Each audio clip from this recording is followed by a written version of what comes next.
curto espaço de tempo, saímos de Machado de Assis, um dos maiores gênios da literatura brasileira, para Carla Madeira, aclamada por uns, odiada por outros. Isso é realmente ruim? O que está acontecendo com a literatura brasileira? Será que estamos lendo errado? Hoje a gente vai conversar como chegamos a esse ponto, as consequências disso para a literatura brasileira contemporânea e como que isso nos afeta. A pergunta como saímos de Machado de Assis para Carla Madeira pode incomodar algumas pessoas, porque para elas não existe comparação entre Machado de Assis e Carla Madeira. Mas no contexto da literatura brasileira, e os dois são autores brasileiros, vale a comparação para a gente entender como que a gente saiu de um autor que o ato de narrar já é um ato duvidoso para histórias extremamente lineares e extremamente demonstrativas, sem espaço nenhum para um complemento, uma conversa com o leitor. Então o que está em jogo aqui não é simplesmente o gosto de eu não gostei, é bom ou ruim, mas uma discussão muito mais profunda sobre como a literatura forma o nosso pensamento, a formação do nosso pensamento através da literatura. E o que eu estou percebendo na maioria, e veja só, maioria dos livros contemporâneos, e não todos os livros contemporâneos, é que existe um apelo para a cartaz emocional, muito mais do que um esforço para trazer uma linguagem do estranhamento, da dúvida. O que eu sinto quando eu leio a maioria dos livros contemporâneos é que a gente deixou essa linguagem do estranhamento, da dúvida, e fomos direto para a cartaz emocional. Eu sinto que os livros estão rasos, e isso quer dizer que não há nuances, não quer dizer que a gente precisa de uma linguagem extremamente complexa, de uma história extremamente complexa, não é isso. Mas minimamente uma linguagem que dê profundidade para os personagens, que dê camadas para a história, para que se torne interessante. Mas isso não é culpa da Carla Madeira, Deus me livre de colocar toda a culpa no ombro de uma pobre mulher, né? Mas é muito mais uma questão da gente entender o contexto escolar, o contexto da nossa linha editorial e também os anseios da nossa geração. É simplesmente a gente começar a analisar as coisas friamente não, mas com consciência. E não dá pra gente entender essa transição sem falar um pouco dessa nossa educação escolar. A gente tem uma educação muito instrumentalista, a gente está estudando para o vestibular. O menino quer passar em medicina, ele vai para uma turma específica de medicina porque ele precisa estudar, ele precisa fazer questões e etc. E tudo vai girar em torno dessa aprovação que ele vai ter, graças a Deus, no final do ano. Mas eu me lembro que aí eu tive, enfim, eu pude frequentar uma escola que me incentivou, de certa forma, a ler, porque aos sábados, e ainda que fosse aos sábados, porque naquela época eu achava um absurdo ter aula sábado, acho que até hoje eu acho, se eu tivesse, né? Mas aos sábados a gente tinha como se fosse um clube do livro, a gente tinha que ter lido o livro, eu confesso que às vezes eu não lia, mas a gente tinha que ter lido o livro para poder discutir com a professora, e eu achava super legal na maioria das vezes, porque trazia essa visão que hoje eu passo para vocês aqui, da gente compreender os pormenores, os personagens, o cenário, da gente sair da história, olhar para o nosso redor e conseguir enxergar um pouco também dessa história na nossa vida. Mas nem sempre a gente vê isso nas escolas, porque, como eu falei, a educação instrumentalista, ela sobrepõe todas as outras coisas. É muito mais importante o menino estudar biologia, química, física e saber minimamente escrever uma redação do que ele de fato se aprofundar numa leitura que vá construir construir o imaginário dele, construir os valores dele. Então, a escola tem valores, mas são esses valores que ficam ali estampados numa parede, que, enfim, vai no uniforme para os pais. Não é exatamente algo voltado para a formação de um ser humano. E eu acredito, e aqui é simplesmente um machismo, que é por isso que muitos pais têm esta tendência de colocar os filhos em homeschooling, porque eles querem que os filhos sejam educados através da literatura. E eu falo isso porque eu já acompanhei uma boa parte desses pais que querem que os filhos sejam educados em casa, e eles dizem o quê? Eu quero que meu filho aprenda astronomia, eu quero que meu filho aprenda matemática financeira, eu quero que meu filho aprenda investimento, coisas que as escolas hoje em dia não são preparadas e muito menos ensinam isso. No resumo da ópera, o que é que acontece então nas escolas, Ana? As pessoas elas aprendem quando aconteceu o romantismo, os autores principais, a época, as características, um ou dois textinhos românticos e está preparada para fazer a prova.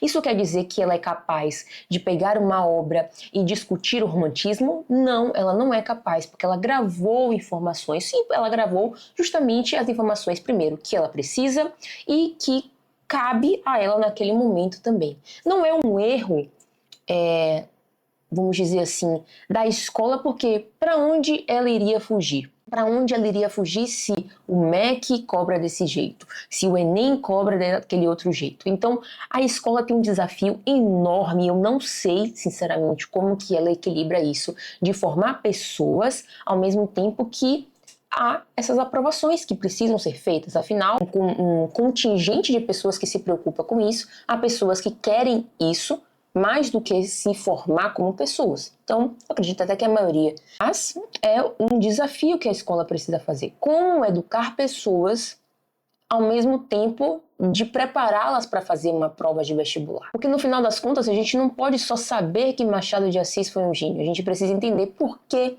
ele foi um gênio. E para entender por que ele foi um gênio, a gente precisa lê-lo, precisa discuti-lo. E eu não digo só Machado de Assis, não. Eu posso falar essa de Queiroz, eu posso falar Raquel de Queiroz, eu posso falar qualquer autor brasileiro, qualquer autor que você queira de fato conhecer, qualquer literatura que você queira se aprofundar. Não dá para dizer, nossa, a literatura inglesa é muito melhor que a brasileira, sendo que você lê 2 livros brasileiros e, sei lá, 5 livros da literatura inglesa.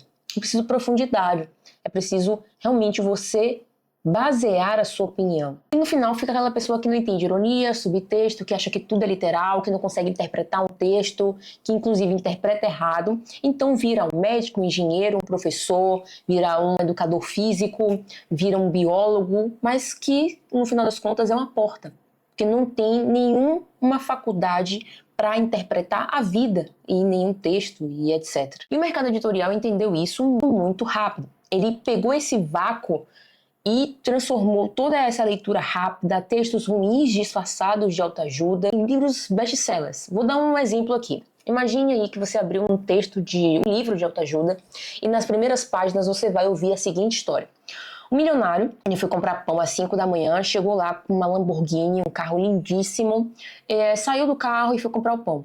E aí do outro lado do balcão tinha um menininho que tinha acabado de arrumar um emprego e olhou o carro e falou assim, cara, eu quero muito viver assim, quero muito esse carro. E aí o menininho colocou lá os pães do milionário e perguntou pra ele, cara, você pode me ensinar como é que você fez pra ter essa vida? Pra ter esse carro e etc? Ele falou, cara, eu posso te ensinar sim.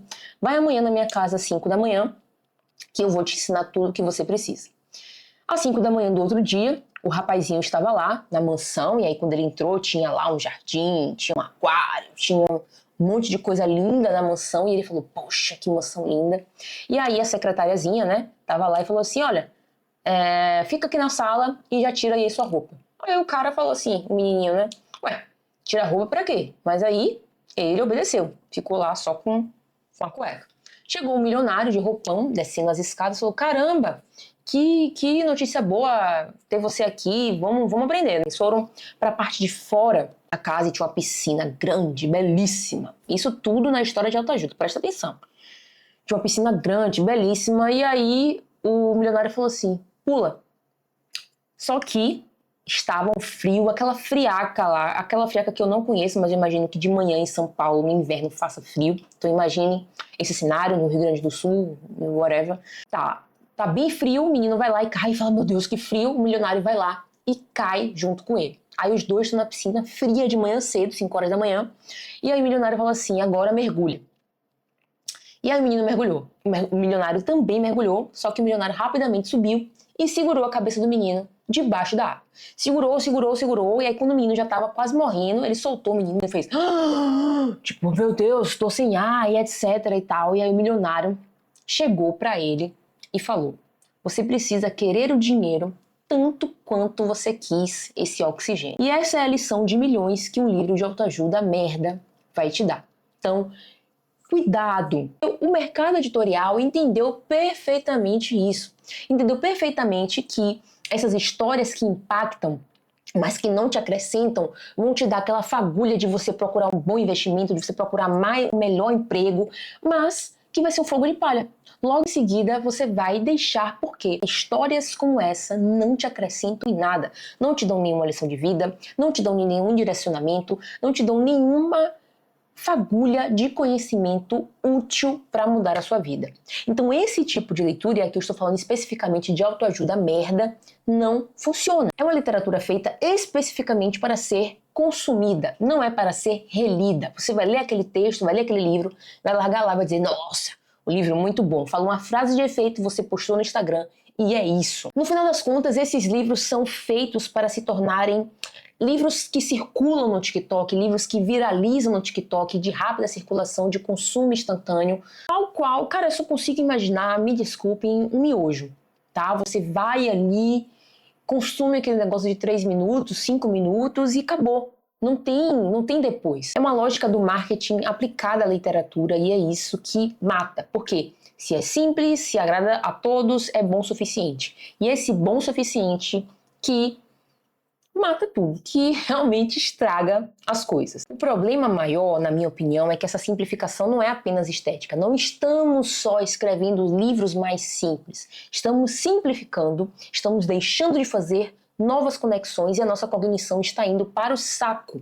Nós não estamos sendo capazes de interpretar um texto mais complexo, não estamos sendo capazes de estar num diálogo e ser respeitoso com a outra pessoa. Não somos capazes de discutir ideias sem querer nos matar. Então, essa parte da cognição é o que mais me preocupa.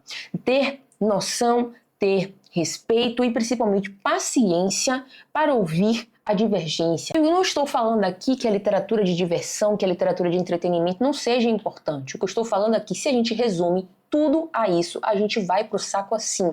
Porque se a gente está falando só de espelho emocional, se a gente não se desloca, se a gente não se desenvolve, se a gente não evolui, não aprende, não faz nada, só fica naquele negócio de dar risadinha, cara, é isso, a gente vai ser, então, Zé Risadinha. Se você quiser dar risadinha, você vai lá ler Colleen Hoover, Verity, que tem uma parte bem interessante quando ela vai falar do filho dela, né? Do filho, no caso, não do filho da Colleen Hoover, né? O filho lá da personagem. E aí você pensa, nossa, então é tudo culpa minha, eu realmente sou um péssimo leitor e não sei o que. Cara, não é não. Porque se a gente educadores, pais, professores, etc., se nós temos o papel de educar uma criança, a gente tem que deixar a criança duvidar. E, atualmente, a gente pune quem duvida. Então a gente sente que a dúvida é como se fosse um desafio ao nosso conhecimento, e não é. A dúvida faz parte desse conhecimento. E a dúvida é o que a literatura coloca, né? Eu digo, a boa literatura coloca dentro da gente. Essa dúvida de, meu Deus, será que... aquela dúvida de tipo assim, será que o personagem vai fazer isso? Por que ele fez isso? Até a dúvida que entra na gente, fala assim, caramba, será que eu faria diferente? Será que eu faria diferente da Anna Karenina? Será que eu faria diferente do Vronsky? Será que eu faria diferente do Dorian Gray? Então, são várias dúvidas que são postas para a gente e que fazem parte do nosso desenvolvimento. E, ó, gente, não dá nem pra ver. Fico arrepiada de falar disso. Fico arrepiada de falar de livros que deslocam a gente. No final das contas, a cultura do livro rápido de ler, do livro fácil, não vem só de uma preguiça intelectual. Vem de um sistema que vai incentivar a simplicidade ao extremo de livros instagramáveis, etc. E nós somos influenciáveis. Se nós não nos policiarmos, se nós não estivermos atentos, nós vamos cair sim nesse conto aí de fadas. Essa lorota que nos contaram de que esses livros são bons e que vão nos ensinar. Não vão. Como eu já falei, há autores que exploram a literatura brasileira contemporânea resgatando o que há de bom, resgatando a boa linguagem, resgatando as boas histórias, as camadas, os enredos, como, por exemplo, Fábio Gonçalves, como, por exemplo, o Alexandre Soares Silva, o Milton Antum, e especificamente o Alexandre Soares Silva e o Fábio deram uma entrevista aqui para o Clube Leituras em Série. Ana, o que é o Clube Leituras em Série? Clube Leituras em Série é o meu clube de leitura, é um clube diferente de tudo que você já viu, porque é um clube temático.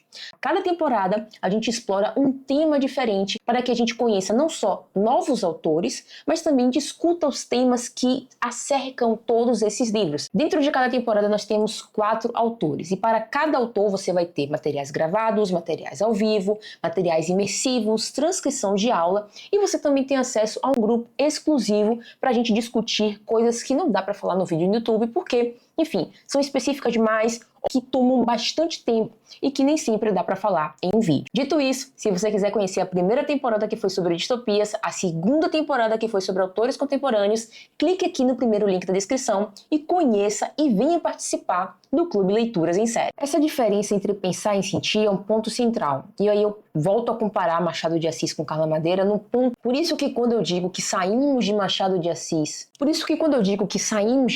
de Assis para Carla Madeira, eu não tô falando só de gosto ou tô falando só de estilo. Tô falando de paradigma cultural. Porque pense assim, um país que lê pouco, que lê mal, que lê menos, é um país que pensa pouco, que pensa mal, que pensa menos também. Um país que pensa menos, e aqui eu vou mais profundamente, uma pessoa que pensa menos é facilmente manipulável politicamente, economicamente e de qualquer outra forma.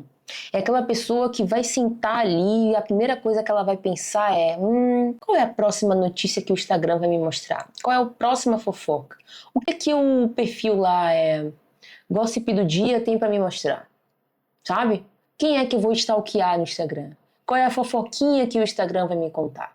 E se resume a só isso. E Ana, você tá falando que quem lê literatura é o intelectual? Não falo isso não. Tô falando que quem tem um tempo para ler um livro, com certeza pensa melhor do que uma pessoa que não está lendo, de uma pessoa que não está fazendo novas conexões e sim estragando o cérebro, correndo os dedos no Instagram. Isso aí eu tenho certeza. Isso eu afirmo. E qual é a saída, Ana? Bom, esse canal é sobre leitura e eu te digo que a saída é ler um bom livro. Para você começar, bom, é só você começar por esse canal, porque há uma playlist aí de mais de 100 vídeos em que eu ensino diversas técnicazinhas para você começar a ler um livro. E você pode começar do mais fácil até chegar no mais difícil. É completamente possível. É completamente possível, independente do seu nível de leitura, você chegar a ser um leitor fora de série, que é o que eu me proponho a ensinar nesse canal. No final das contas, a gente precisa se reeducar para parar de querer só a simplicidade, para parar de querer só cair na preguiça intelectual. Ou seja, não se trata então de ler obras do milênio, as obras clássicas, não é só isso. É entender que há livros que são bem melhores escritos que outros. Talvez você nunca tenha lido Carla Madeira, então confere esse videozinho aqui em que eu comparo trecho a trecho da Carla Madeira com Dom Casmurro e você pode tirar as suas próprias conclusões. E eu te vejo no próximo vídeo.